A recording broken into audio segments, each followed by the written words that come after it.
Not all evidence for the past is buried out of sight, and looking up offers a whole new world of investigation.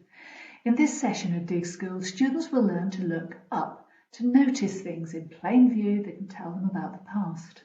They'll learn to look above the street level facades of familiar shops, the date buildings, and learn to notice street names and understand what they can reveal about the past.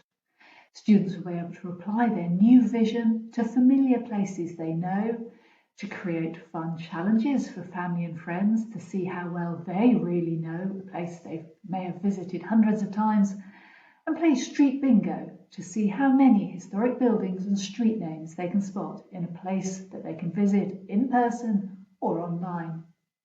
I'm Professor Carenza Lewis, and I'll introduce the ideas so that you can do your own investigations.